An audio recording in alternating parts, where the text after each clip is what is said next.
Welcome back, everyone, to More Than Commas, the podcast where we talk about more than just money. We talk about life beyond the numbers. I'm your host, Paul Adams, CEO of Sound Financial Group, and we're all looking forward to the new year. I mean, here we sit today, and we're going to be looking at what our lives are going to look like in 2026 and beyond. Many people are starting to do business plans, thinking through their money or career aims this year. And I'm going to challenge you guys today that we're going to stand that on its head. We're going to stop setting goals. We're going to start setting aims.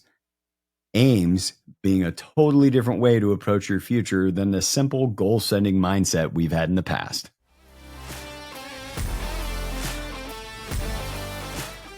Now, if you ask most people how they plan their year, they're going to say something like, well, I set my goals.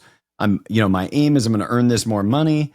And then as I earn more money, I'm going to upgrade my life, get a bigger house, take a bigger vacation, send the kids to better school, or whatever else. And the reason that sounds normal, although people don't put it quite that distinctly, it's what almost everyone does. You see, people can end up going down this path where they end up very successful and equally unsatisfied. Now, why? It's because one of the things that's happening to them is they're planning their life out of order. You see, people start planning their career. What are you going to do for a living is what you're asked in high school. And then as you go to college, you're working for years toward what you're going to do for work. And then you're in the workplace. And a lot of the ways that you can navigate life have to do with how much money you make. And so all of the focus is on our career. And what we don't realize is that because we're living a life oftentimes inside of the space of our income, we're actually confining our lifestyle, or we're binding it in servitude to our career. But people aren't asking often enough, is this what I even want? Instead, we end up spending decades chipping away at our career while kind of hoping our personal life works out okay, or that we have enough downtime in between, etc. But I want to challenge you to think of it differently. Instead, think about your personal ambition and the life that you want to live. Now, most of you listening to this are mid-career. You can't just shut it all down and start over and say, I'd like to have a different job, all of that. You've got the life you've got. But there's no better time to start thinking about the life you want to have in the future than right now. And the approach that we're going to take is a little different.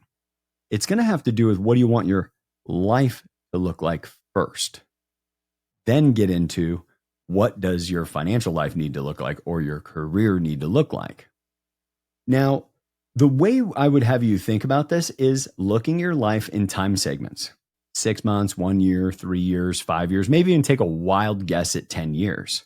And you can picture it like a little half-page narrative of what you want your life to look like. Now, for most of you listening, this is going to be really difficult to do. And it's going to be difficult to do because nobody teaches us to sit back first and plan out the life that we want to have. And it's no wonder most people don't end up with a life that they really want, or it gets really hard to achieve. It's because we've been chasing something else called our career the whole time. And this is not in lieu of career. We're going to get to career here in a minute, but we're just tackling it in a different order. Now, as you're thinking about the way you want this life to look, I would have you first think of it as a sufficiency lifestyle. Now, a sufficiency lifestyle is where you are able to pretty much do the things that you want to do, but with no luxuries. Okay? So no luxuries, like if flying first class is a luxury to you, none of that in this part. But there are things in life that would be untenable compromises, like living in an unsafe neighborhood, having unhealthy food, etc. So your sufficiency lifestyle should be built out. That's not like your dream, big, hairy, audacious goal for 2026 lifestyle. Instead, it should just be, this is the life that I would be really satisfied with. Now, secondarily, you can do a surplus lifestyle. That's a lifestyle that has no untenable compromises and some of the luxuries that you enjoy. But you see, so often people aren't playing to make sure they protect keeping all the unwanted things out of their life because they're shooting for a really big number. We can do both. So you start with sufficiency. But then you have to think about, how am I even planning my life, or how am I thinking about the different areas of life?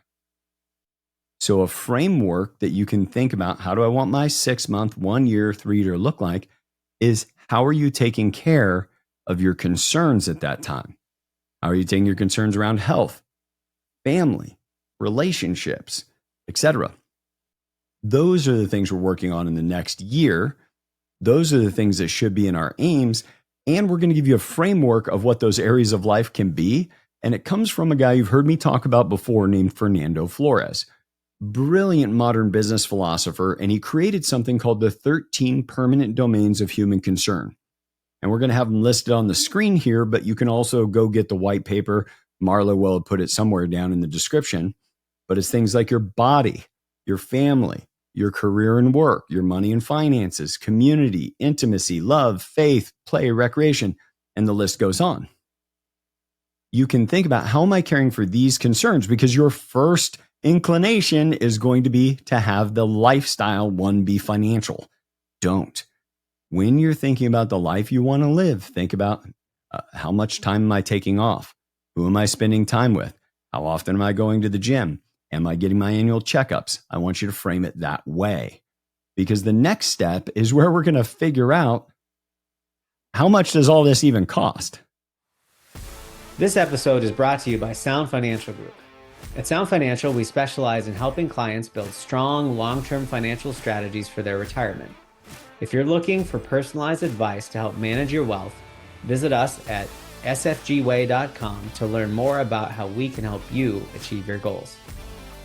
So the way that we start addressing this is we can now begin doing math on the lifestyle we said we wanted.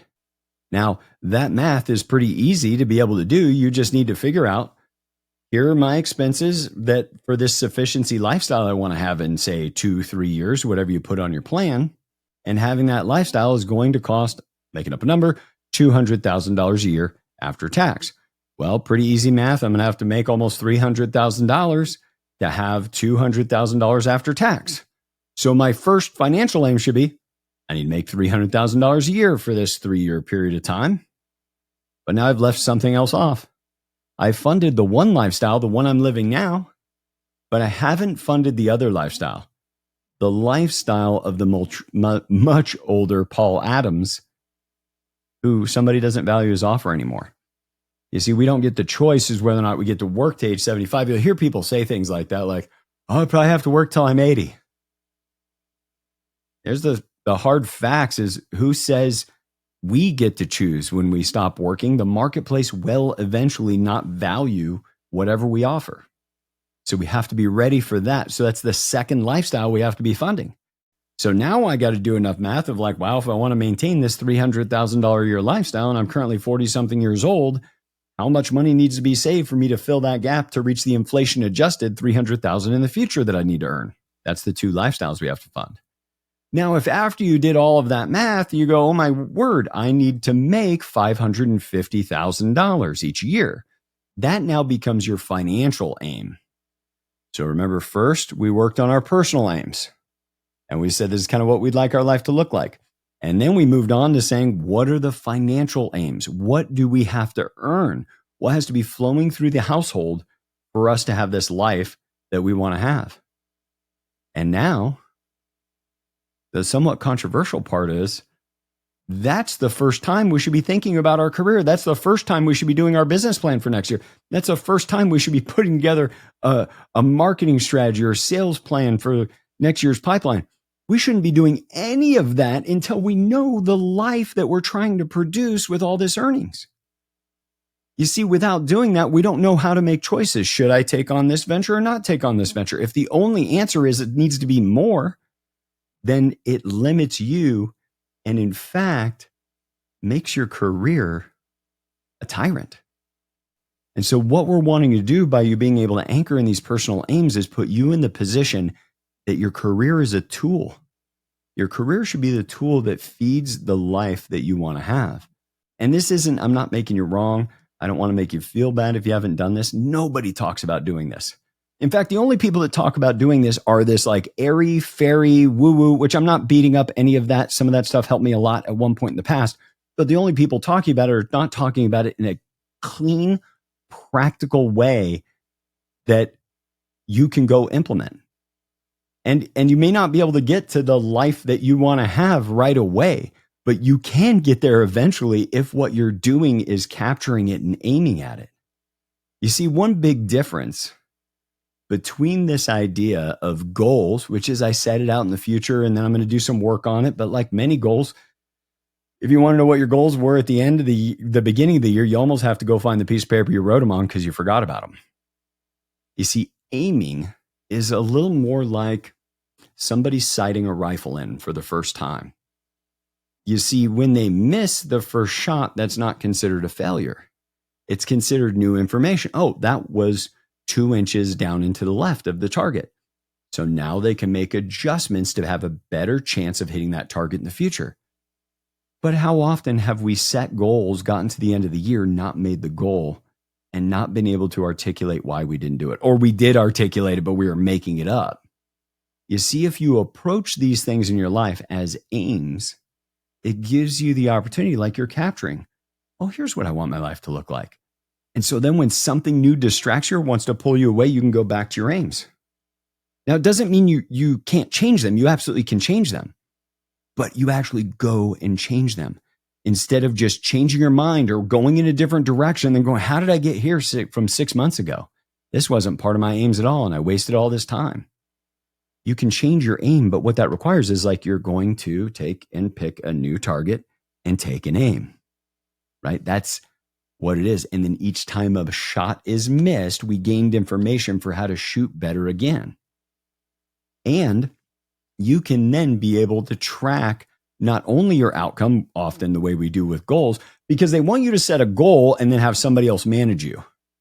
But if you're going to be autonomous in achieving your own ambition, you have to have aims where you're looking at, oh, what are the actions I'm going to take? What are my natural patterns as I try to achieve some new thing I've never achieved before? How do your attempts go to do different things in pursuit of your aims, and how did they work out? Because you will miss your aims, but you don't have to miss the experience. You don't have to miss the information that could be gathered from aiming out at your 3-year target. And if you're aiming at a 3-year target, what does that mean?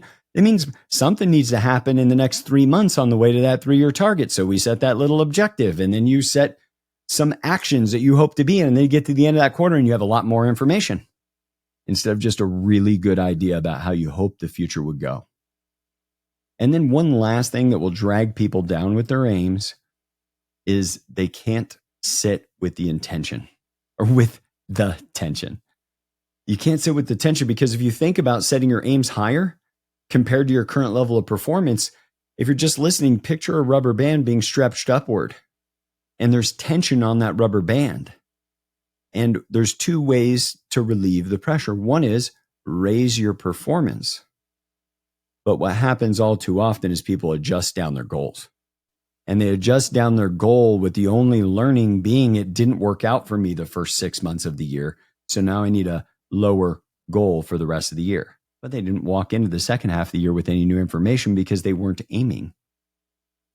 You see, with a goal, missing the goal is losing out. But if you set an aim, what you gain is information that lets you aim better next time. So what can you guys do with all this stuff I'm running through today?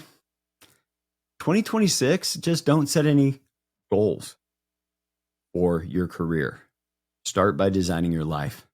Just take half a page of text, maybe with you and your spouse, or each of you work on it separately and then come together. But you can think about, pick a few of the permanent domains of human concern that are most important to you, maybe 5, and just write out, here's how I'd like my life to look like in 6 months. It's really great to write it as if you achieved it already. Do that with your sufficiency lifestyle in mind. Then go to your financial and figure out how much money even needs to be made for you to have that life. And it might be possible that you have champagne taste in a beer budget, and that's okay. You can get really wealthy on a beer budget, but you can also be on a beer budget with champagne taste, and you can put yourself in a position that all you have to show for your life is cool vacations and cars, but no legacy, no financial independence, and working well into your 80s. And that might be worth it to some people, but I think most everybody who ends up in that situation didn't choose it. And as you're listening today and thinking about your future, you get a chance to choose the future that you want, but the way you've got to get there is by aiming. not just by goal setting.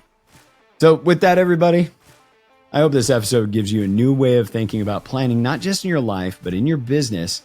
And as you can imagine, this all carries over a lot of financial aims and help. So if you ever need anybody to help you, don't hesitate to reach out to us here at Sound Financial Group.